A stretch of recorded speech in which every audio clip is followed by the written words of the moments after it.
Hey everyone, तो आज की इस वीडियो में हम एक इम्पॉर्टेंट टॉपिक पढ़ने जा रहे हैं जो कि पार्लियामेंट्री कमेटी है, उसी का ही सब टॉपिक है डिपार्टमेंटल कमिटीज़, यानी कि विभागीय स्थायी समितियां जो होती हैं उनके बारे में हम पढ़ेंगे। अभी वर्तमान में ये 24 समितियां हैं। ये 24 कमिटीज़ क्या होती हैं, जैसे कि भारत सरकार की डिफरेंट टाइप की मिनिस्ट्रीज़ और डिपार्टमेंट्स होते हैं, उन्हीं डिपार्टमेंट्स और मिनिस्ट्रीज़ की कुछ कमिटीज़ होती हैं। ये कमिटीज़ क्या करती हैं, ये उन डिपार्टमेंट से रिलेटेड वर्क करने का काम करती हैं। जो भी इनसे रिलेटेड कोई भी मंत्रालय होता है, वहाँ की जो अनुदान मांगे होती हैं उन पर विचार विमर्श करती हैं, लोकसभा में चर्चा करती हैं।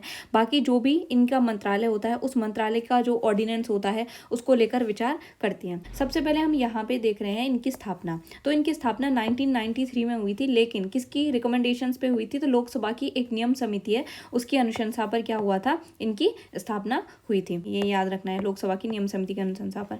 अब हम यदि बात करें इसके कि मूलतः कितनी थी, तो मूलतः ये 24 नहीं थी, जैसे वर्तमान में ये 24 हैं, बट मूलतः नहीं थी। जब ये कमिटीज़ बनी थी तो 17 कमिटीज़ थी। 2004 में 7 कमिटीज़ को और ऐड किया गया, और इस तरीके से अभी इनकी वर्तमान में संख्या कितनी होगी, 24।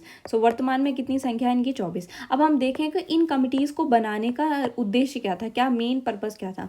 तो इनका उद्देश्य था कि जो भी कार्यपालिका है वो संसद के प्रति और ज़्यादा रिस्पॉन्सिबल हो, क्योंकि ये कमिटीज़ क्या करती हैं, उनके जो वो कार्य करते हैं उनकी जांच पड़ताल करने का काम करती हैं। तो इस तरीके से ये कार्यपालिका को ज़्यादा संसद के प्रति और उत्तरदायी बनाना चाहते थे। यदि हम इसमें देखें तो एक इंपॉर्टेंट चीज़ है कि इस कमेटी में कोई भी मंत्री जो है, ये कमिटीज़ जो होती हैं उनका सदस्य नहीं होता, और ये इनका जो कार्यकाल होता है वो 1 वर्ष का होता है। इनका कार्यकाल कितना होता है, 1 वर्ष का होता है। अब यहाँ देखें कि मेंबर्स की संख्या कितनी होती है, तो प्रत्येक कमेटी जो होगी उस कमेटी में 31 मेंबर होते हैं।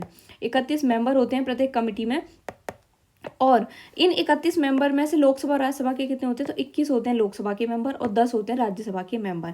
अब ये जो 21 मेंबर्स हैं इनको कौन अपॉइंट करता है, तो स्पीकर अपॉइंट करता है, यानी कि लोकसभा का अध्यक्ष अपॉइंट करेगा, और ये जो 10 राज्यसभा के हैं इन्हें यहाँ का चेयरमैन या सभापति जो है अपॉइंट करता है। तो इस तरीके से हमने यहाँ पे देखा कि डिपार्टमेंटल कमिटीज़ क्या होती हैं। एक बहुत छोटा सा सब टॉपिक है, बट यहाँ से क्वेश्चन फ्रेम होते रहते हैं कभी कभी.